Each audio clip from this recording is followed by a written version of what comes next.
pang malakasang extra income po ngayong Pasko at bagong taon. So gumawa tayo ng custard cake. So sigurado may magtatanong sa inyo kung pwede ba siyang lutuin sa steamer, pwede ba siyang lutuin sa oven. So ginawa na po natin parehas sa isang video. Ang una po natin gagawin ay magka-caramelize muna tayo ng ating white sugar sa llanera. So, pwede naman po ang wash sugar. Kaya lang, ang napapansin ko doon is nagkakaroon ng kaunting itim. Kasi di ba may itim-itim na kasama kapag wash sugar o kaya brown sugar.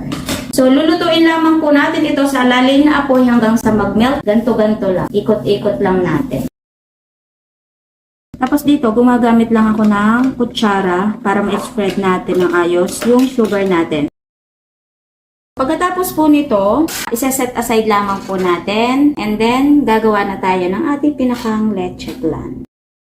Okay, so dito gagamit tayo ng 6 na large egg o kaya naman po ay medium. So yung 6 na egg yolk, pinaghiwalay ko na para mabilis. So itong tatlo, hindi na po natin ito gagamitin. Pwedeng ilagay natin sa ref at pwede natin gawing mga puto cake, ganon. So hindi ito masasayang. And then itong 3 egg white lamang po yung gagamitin natin mamaya sa meringue. So isa-set aside muna natin ito and then gumawa na po tayo ng ating pong leche flan. So, unahin na po natin dito ay ilagay na po natin itong ating mga egg yolk.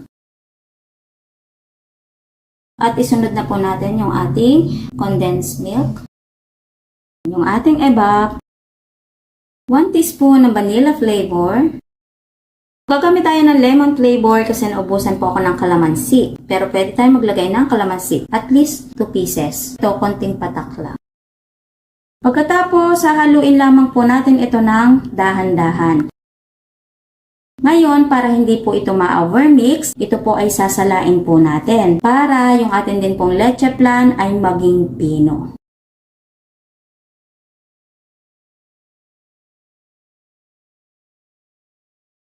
So, pagkatapos po nito, kuhanin na po natin yung atin pong mga llanera. So, bawat llanera, maglalagay po tayo ng 1/3 cup ng atin pong leche flan. Pagkatapos po nito, set aside lamang po natin at gumawa na po tayo ng ating pong chiffon cake. Maglagay tayo ng 2 large egg o kaya naman po ay medium.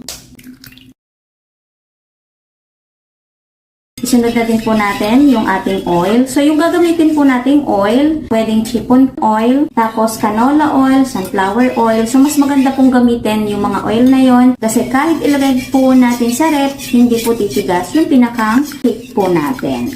Ilagay na din natin ang white sugar. Isunod na din po natin ang tubig. So, pagkatapos po nito, gagamit po tayo ng salaan at sasalain po natin yung ating pong dry ingredients. Unahin natin ang ating cake flour, baking powder, iodized salt, ang balanse ng tamis.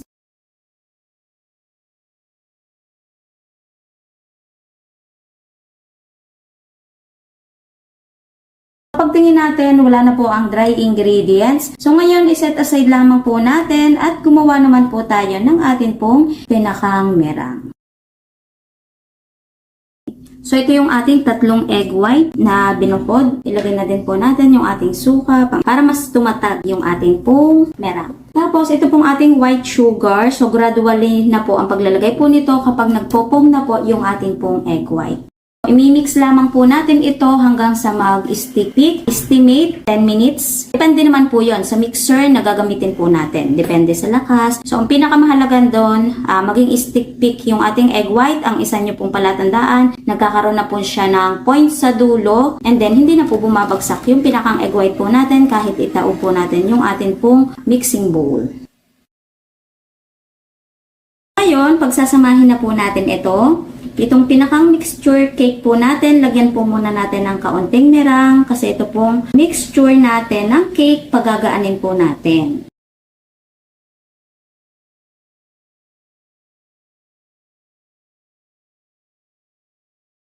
Tapos yung pinakang huli, inihahalo ko na po dito sa ating meringue para mas ma-mix po natin ang ayos. At dahan-dahan po ang halo na tulad po ng ginagawa ko. Tapos, kapag isang kulay na lamang po ito, so pwede na po natin itong ilagay sa atin pong mga llanera.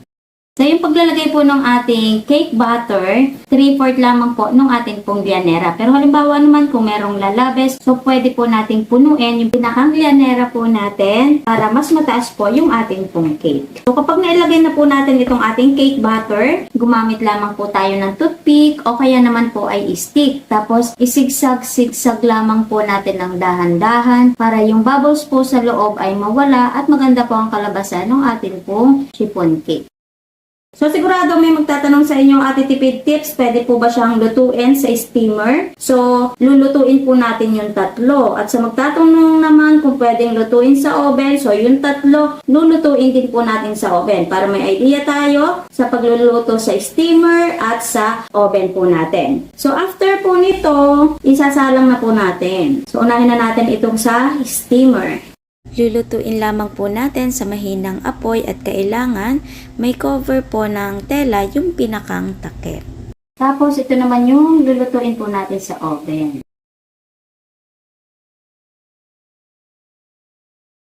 So ito bago po isalang ha, kailangan preheat at yung ilalagay po nating water ay mainit na. So hindi mo kailangan ng madaming tubig, basta meron siyang kaunting tubig.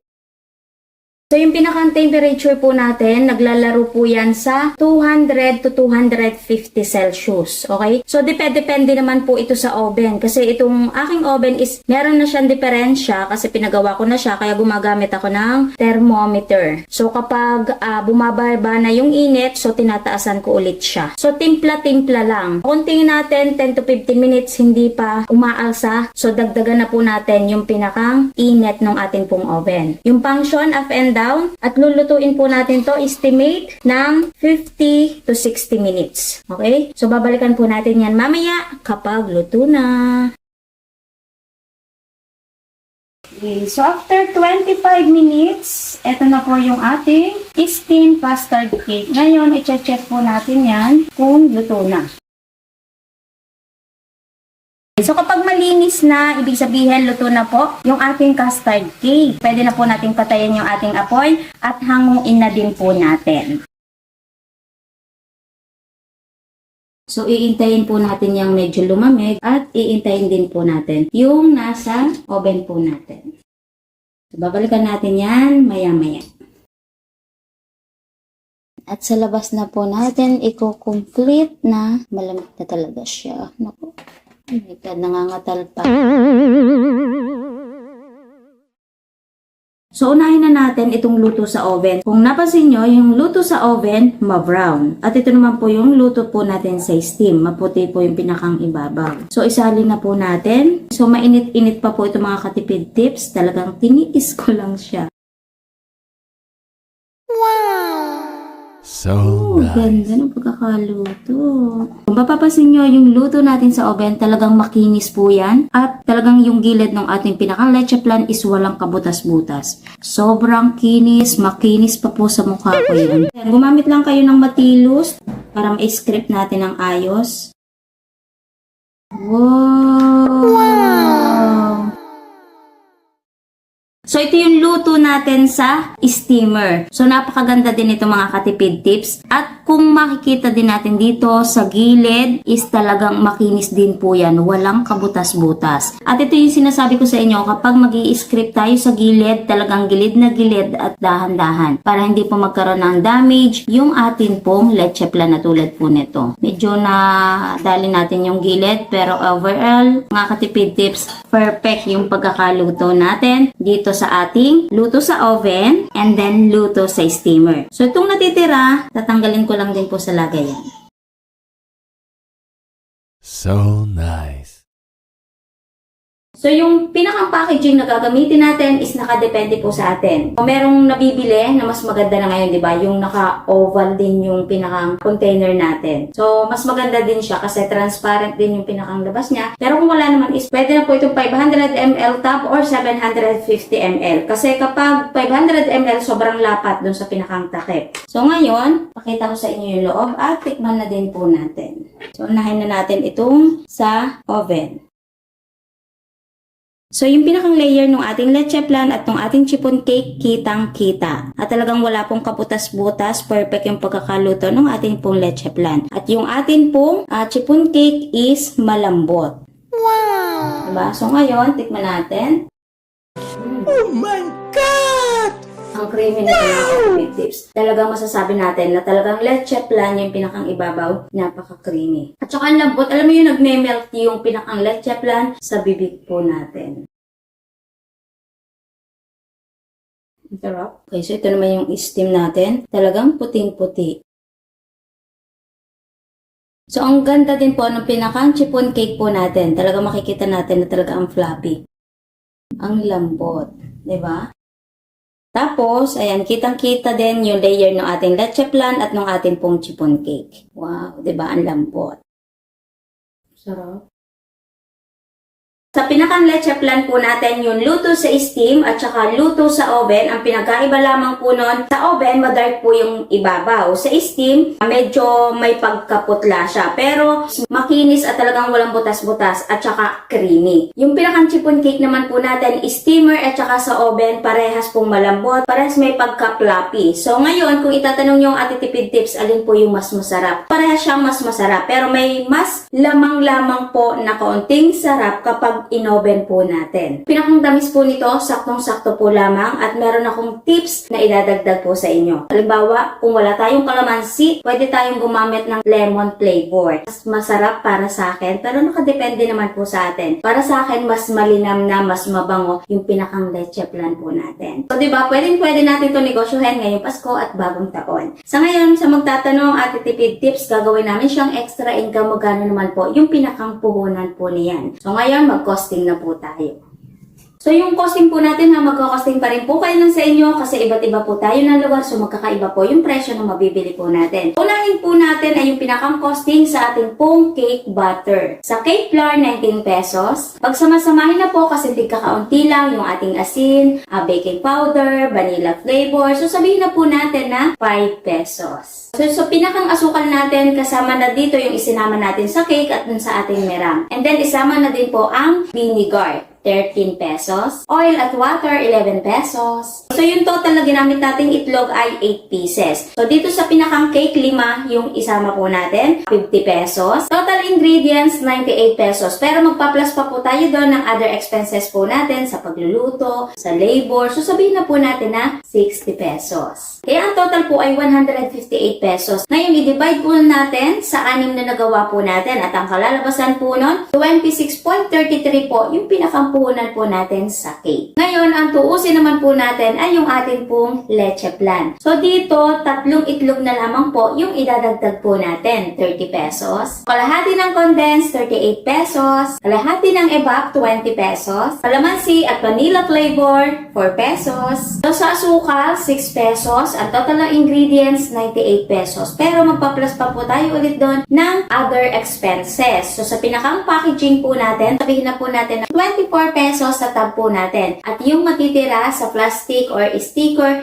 na ilalagay po natin. At sa pinakang labor po ulit natin, sa gas po natin, sabihin na po natin na 40 pesos. Ang total po ay 163 pesos. Ngayon, i-divide po natin sa 6 na nalagyan po natin ng leche flan. At ang kalalabasan po nun, 27.16 po yung pinakang puhunan po natin sa leche flan po sa ibabaw. Ngayon, pag-plusin po natin yung pinakang puhunan. At ang kalalabasan po nun, 53.49 po yung pinakang puhunan po natin sa isang tab. So, meron na din po yung packaging. So, ito pwede nating ibenta ng 80 to 100 pesos. So, nakadepende po yun sa atin. So, ako, tutuusin ko po siya sa 100 pesos at kapag minus po natin yung pinakang puhunan, so, posible po tayong tumubo ng 46.51 po kada isang tab. At kapag iti-times 6 po natin to, so, posible po tayong tumubo ng 279 dito sa 6 na tab na nagawa po nating custard cake. So, bagay na bagay po natin itong negosyohin, lalo na ngayon, malapit na po ang Pasko at bagong taon. So, sana, bago po ulit nagtapos yung video po natin, meron po ulit akong idagdag na magandang negosyo idea po sa inyo. So, kita-kits na lamang po ulit sa ating mga next video.